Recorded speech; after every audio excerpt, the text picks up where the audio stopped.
Hello everybody, welcome back to the vlog. We are doing a weekend of baking bread with me. These are like the three major bread recipes that I make on a weekly basis.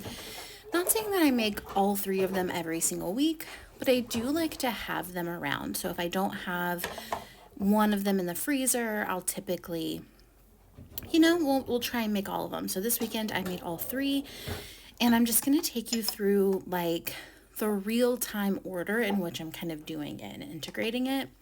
So this is Friday evening and I am just feeding my sourdough starter. So I keep my starter in the fridge pretty much all week long. And actually today I texted my husband and was like, hey, can you take the starter out of the fridge? Because I do like for my starter to be warm before I feed it, or at least room temp. And then I feed it 100 grams of 80-degree water and 100 grams of all-purpose flour. I'm not super picky about the flour that I feed my starter as long as it's unbleached and all-purpose. It's been working really well for me so far. So I am just feeding the starter the night before. Now, sometimes I do this Saturday morning, but I do find that the schedule just kind of works better for me if I do feed it at night. But worst case scenario, I feed it in the morning and all is well. It takes a little bit of time for it to rise, usually 3 or 4 hours. And, then we can go. But I just like to kind of get as much of my baking done in the morning as I can on Saturday, and that helps me out. So I'm just feeding it. I put it somewhere warm. I'm showing you that I'm keeping both of these for two reasons. One, just it helps my little anxious heart to just kind of have a backup plan in case, like, for some reason this doesn't rise. I put it in the microwave with the door still open so that it's warm. The light kind of keeps it warm in there. But it just gives me a backup, and then also I'm making discard bagels, and I want to make sure I have enough discard for the bagels. So now it is Saturday morning. We had a nice little sleep in. I think it's around 8. Oh, there's the clock. It's 8:19. I'm making coffee and just kind of getting woken up for the day. I typically will make my coffee first, and then we'll go right into sourdough. While the coffee's brewing, I will get started. So it rose nicely. It didn't overflow, which is always nice. Sometimes that container's a little small if I feed a little over. But if I, the lid will like get kind of glued on with the dough. So she's nice and bubbly and active and happy and ready to go. So she's kind of risen and fallen at this point. And I'm starting sourdough first. So I'm doing 100 grams of starter to, I believe, 350 grams of 80-degree water. And then 450 grams of flour of all-purpose or bread flour. I use all-purpose. And then 50 grams of whole wheat flour. I'm just mixing these elements together. So I mix the water and the starter together first, and then I'll mix the flour into kind of a shaggy dough. This whisk is a dough whisk. I don't think you really need it. It's nice to have, I guess, but my husband bought this when he was into sourdough, like in 2016 or something. And so we just happened to have it. I probably wouldn't have made a special purchase for it. I think you can use like the back end of a wooden spoon and get a pretty similar result, honestly. So if you're not interested in buying gear, I wouldn't focus on that one. All of that to say, I am putting my flour in. As you can see to the left, like both of my starters are still there. I'm keeping them to the side just for until I know for sure that we don't need them anymore, until the bagels are done. I'll put them in the fridge at that point. You'll see. But I'm adding in the whole wheat. I like a mix of whole wheat and all-purpose. I think I might even prefer the flavor of a little bit more whole wheat than that, but Right now I'm just kind of sticking to the recipe I know works because I'm still kind of new. I'm very new at this, so I just want to make sure I don't want to waste a baking day at this point. But I'm just kind of roughly mixing this together, making it into a shaggy dough, and then I'm going to let it auto-lease, which is essentially just mixing the dough together, letting it sit for 30 minutes to an hour, and then I add the salt. Because for multiple reasons. One, the gluten is strengthening at this point, but also because salt can kill yeast. So I try to keep them as separate as possible. And this is how, I learned to do it. So I just do it that way. Just to kind of keep it, I don't want to kill something that's working, if that makes sense.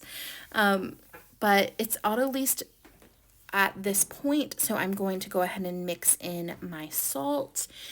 And I like to get my hands extremely wet. The recipe that I originally learned on suggests adding another 50 grams of water at this stage. I don't do that. I just get my hands really, really wet to work toward dissolving that salt and not letting the dough stick to my hands, because I'm going to mix in 10 grams of salt and I'm just kind of squishing it together. If you see what I mean. Like, I'm really trying to just get that salt nicely incorporated, forming it into like a dough ball instead of like that shaggy kind of mess, and getting that salt nice and incorporated, nice and squished in. I'm adding water by just having so much water on my hands that it's kind of rehydrating the dough. I let that rest for 30 minutes, and while I'm doing that, I'm going to start my bagels. So again, I'm using 100 grams of starter, and what you'll see is I'm using the active starter, but I'm also going to use the starter discard from the night before. And I'm going to show you, I'm kind of scraping it down now. All of the starter that I'm saving for the week is this scrapings from this jar. Like, that's it. That's all I'm saving. And then I'm going to use the discard from the jar before, and those two things together will add up to 100 grams of starter. The reason I don't need active starter for the bagel recipe is because I add instant yeast to help speed up the rise. I could do this recipe with active starter and just take more time, which is totally fine. But for me, I'm really just using the starter for the flavor more than I am to use it as an agent to rise the dough. So it's a personal preference. You can definitely use active starter and just pace it similarly to the way I'm pacing the sourdough bread. I also add 10 grams of salt, and then typically 30 grams of sugar. I think I went a little over on this one, but that was fine. And then I added similarly 250 grams of water for this one, and then I believe 300 grams of flour. And I will say I typically like to use bread flour for bagels because the texture is so good, but I didn't have any bread flour, so I just used all purpose and they came out great. It's just like, I would say like maybe 10% better to use bread flour. So I'm just putting that starter right back into the fridge, and I won't look at it again until next Friday when I take it out to feed it. And I'm using my bread machine just to mix and rise the dough. So I put it on setting 11, which is the dough setting, and she mixes it up and it rises in there. It's a nice warm environment, so it rises nicely, and I don't have to think about it for like an hour and a half. So while that's mixing, I'm going to start my stretch and folds. So every 30 minutes for the first 2 hours, I will stretch and fold the dough. This just builds some gluten structure, so it kind of forms nicely. You will see over the course of these stretch and folds how the structure changes in the dough and how much more it stays together. And like right now, it kind of looks like gum that's been chewed for too long, if you know what I mean. And eventually it's going to become much more strong, much more of they won't separate from itself as much or kind of tear as much, I guess is the way to phrase it. We're back in. It's been 30 more minutes. We're back in for another round of stretch and folds. I will also say, this isn't like a perfect system. You know what I mean? Like, I'm not doing this like the best possible way. I feel like my dough kind of tears a lot because it sticks to the bowl, and I don't think that's ideal. Like, I think most people aren't doing that, but it always turns out fine for me. So I just try to save bowls, not use too many bowls or like grease one that's different than the one that I mixed in. It's just not worth it for me. So that's what I do. And it really is so simple, like just one stretch and fold around every side, and then back into the microwave with the door open so the light stays on for another 30 minutes. And just as quickly as that ends, we are back for our final round of stretch and folds, because at this point we've auto-leased for 30 minutes. We've had 2 30-minute rounds of stretch and folds, and then we're doing our final stretch and fold. I usually do 3, and then with really, really wet hands. I can't emphasize that enough, so that your hands don't, stick to the dough doesn't stick to you. That's definitely the goal. I don't think like the tearing that you're seeing because it's sticking to the bowl, I don't think that's ideal. It also doesn't bother me. Hasn't hurt my dough at all, so I just don't stress about it, if I'm honest. I'm sure there are purists who have opinions, but I'm fine. It works fine for me. And yeah, I just kind of form it into a little bit of a ball shape and then put it in the oven at this point for another around 2 hours to bulk ferment. So I leave the oven light on as well. That keeps it around 80 degrees in there, so it has a nice warm space to rise in. And all the time that I've been doing this, the bagel dough has been rising as well. And so it is time to shape our bagels. I let the dough rise for about an hour until it's doubled in size, and then we shape. So I don't flour the countertop when I shape bagels because I like to shape them into balls, and I just find it easier to do that if I have a little bit of grip on the counter. So I don't actually stress over it sticking, and maybe it's like the countertops that we have that doesn't really stick much anyway, so I'm not super stressed about it. So I'm just shaping them into balls. I have tried this multiple ways, like shaping my bagels. I've tried rolling them into logs and then wrapping them around my hand. And those are pretty, but I found that they don't quite stick together. They don't work as well to me as doing this method. So I just shape them into 8 balls. I don't weigh them out. If you want to have perfectly even bagels, you can weigh them out and make sure they're all the same size. I eyeball it. Some of them are bigger, some of them are smaller, and I'm okay with that. And I'm just kind of poking a hole in the middle, shaping them into a ring, and then putting them back onto the baking sheet to rise. So that is it. In terms of shaping, I've just found that that's easier. One thing too is I do them into balls and then I shape them into bagels instead of doing each one at once, because I found that the gluten needs to relax in order for me to easily shape the bagel. So that's like something that I've learned trial and error. So both the sourdough bread and the bagels are in the oven, doing a rise. The bagels need to rise for about 30 minutes.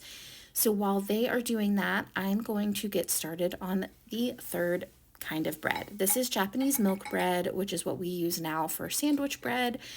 And I'm going to make a double batch here so that I can have one that's in the freezer and one that is out for the week. And we will, that way we can just have a backup.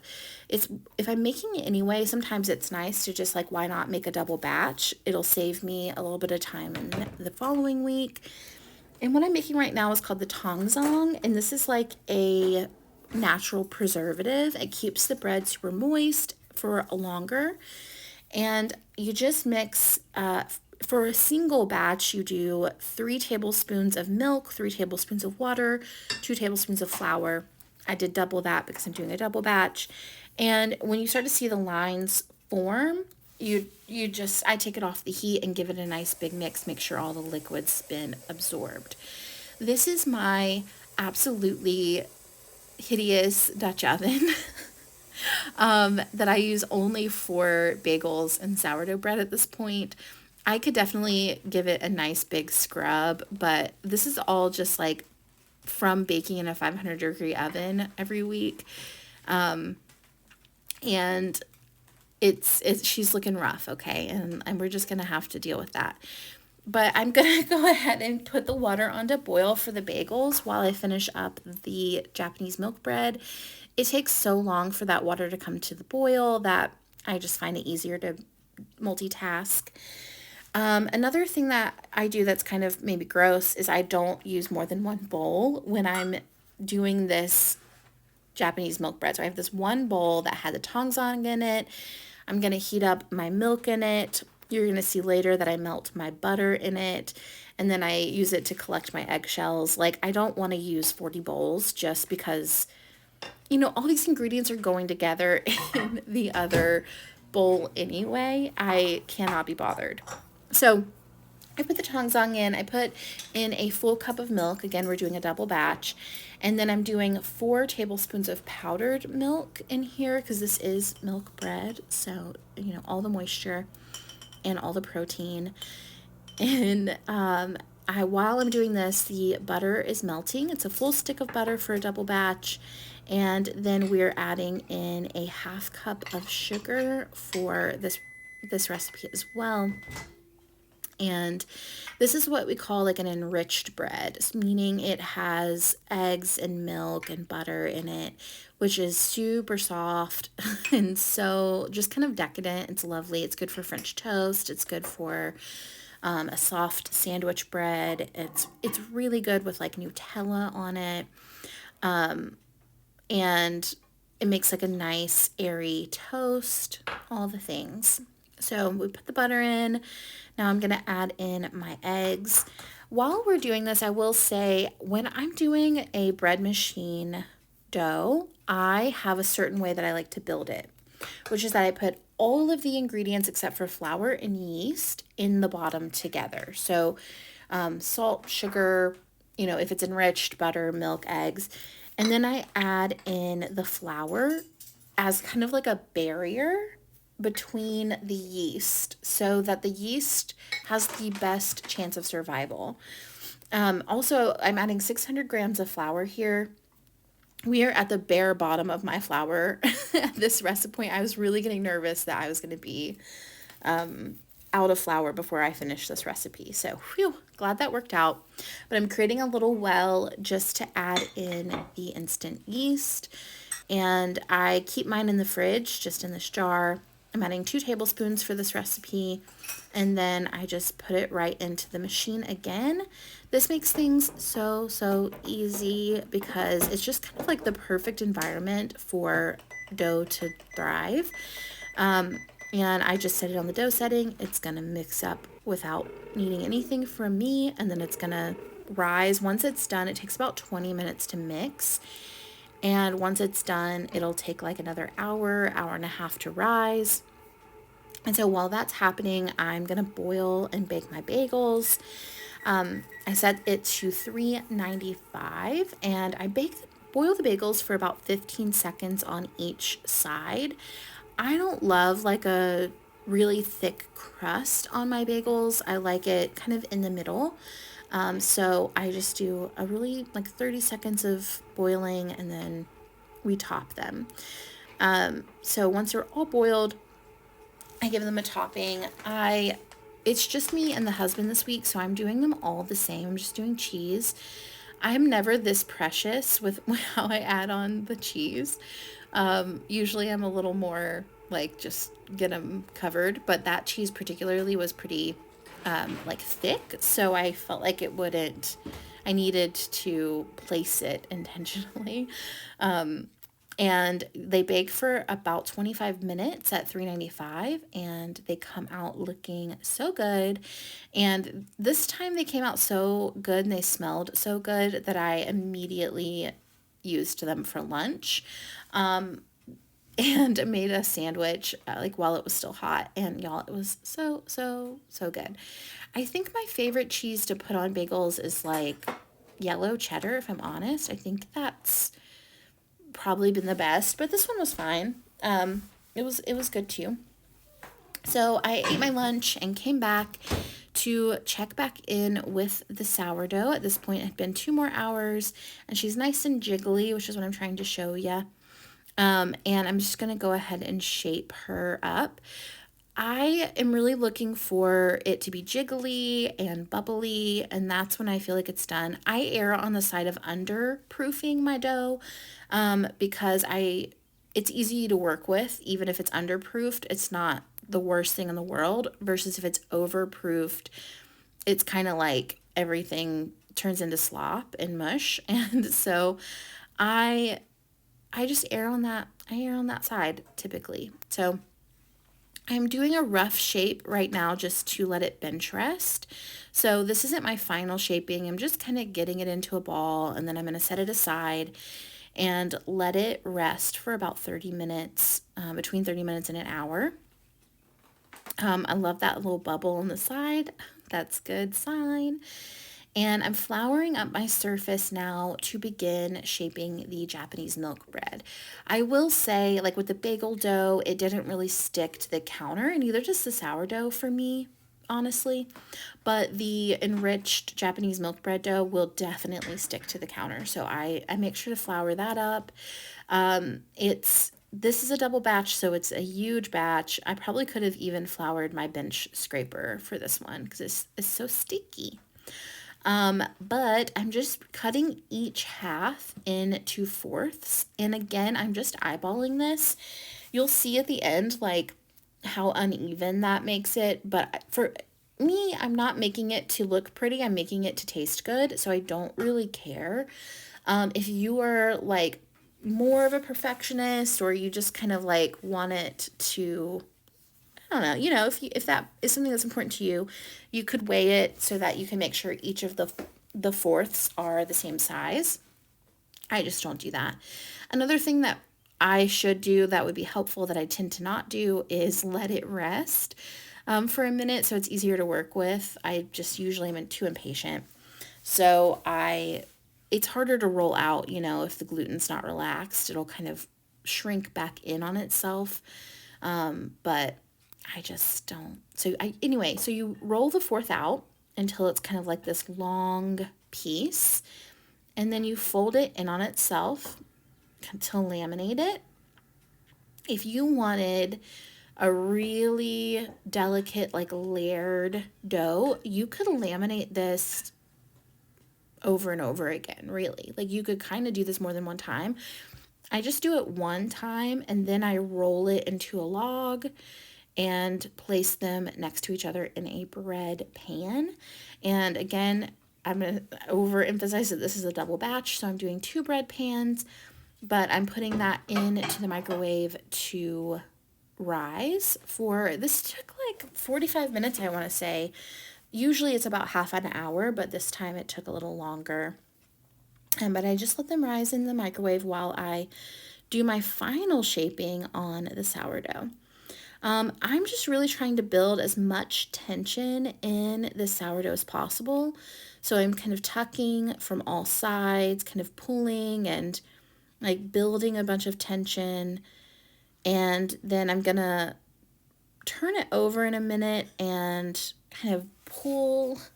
I'm really thinking of it as like a pull and tuck kind of situation, where again we're just building as much surface tension as I can so that it has a nice spring in the oven. I feel like this is like the number one thing that I did wrong the first time I made a loaf, is I just didn't build enough tension, so it didn't have a nice spring. I also think maybe I over fermented the dough, like I let it go too long. But So I'm just transferring that over to a little floured Banneton basket, and I'm gonna pinch it together a little bit more just to kind of make sure that tension doesn't get lost. And then I will typically wrap this in like a plastic bag from the grocery store. But the one that I saved that I had like for months smelled like cologne for some reason. So I just put it in without it. Like everything was fine. I just feel like it keeps the moisture in to have a bag around it, but I put it into the oven, into the refrigerator for the night at this point. I think it was like almost 2 in the afternoon at this time, and I could have baked it that evening. Like I could have let it have another round of rising. This is what it looks like when it's risen. You put them in the oven at 350 for about 30 minutes. I should have done a milk wash on those, so you'll see that they're a little bit dull looking at the top. If I had done a milk wash, they would have been a little bit more shiny and pretty. You can also see how they're different sized logs. See how it's kind of uneven? That's fine, but things you could do differently. So all of that to say, this is Sunday morning. I'm going in, I'm going to grab my bread and get it ready to go in the oven. We're preheating the oven to 500 degrees, and we preheat the Dutch oven in there for 30 minutes to get it nice and hot. And while I'm doing this, I'm going to talk to you about why I choose to put it in the fridge instead of bake it same day. In my opinion, the flavor is just so much better on the sourdough if I let it ferment longer. Also, it's easier to score than if you try to do it same day. That difference isn't so significant to me, but it's enough, to feel like it's worth it. But really for me, it's about, I think the flavor's just better. And this whole point of the sourdough bread is for like a really good flavor. And so why not, go the extra mile and let it go in the fridge. And I'm just scoring it. I pretty much do the exact same score pattern every single time, which is a slice down the middle, going both directions. And then I do just a little leaf design on each of those triangles. And that's it. Call it a day. And I put it in the oven for 25 minutes, round one, and then I put it in the oven again. Well, I'll show you. Also, Obi's making breakfast this morning, so that sausage is going. Yeah, this Dutch oven is super hot at this point, and that's great. We're going to try and trap some steam in there with the dough and get a nice little spring going. But I put it in for 25 minutes, and then this is kind of like the do or die moment when I take the lid off at that 25. My oven is disgusting. Don't judge me. But I take that lid off, and if it's sprung, which it did, it looks beautiful. And then I put it in for another 20 minutes without the lid just to get like a nice brown on it, which I like. And that's it, friends. Like, it's done. That's the bread weekend for me. I probably should have like deep cleaned my kitchen before making this video, but I didn't. So here we are. See you next time.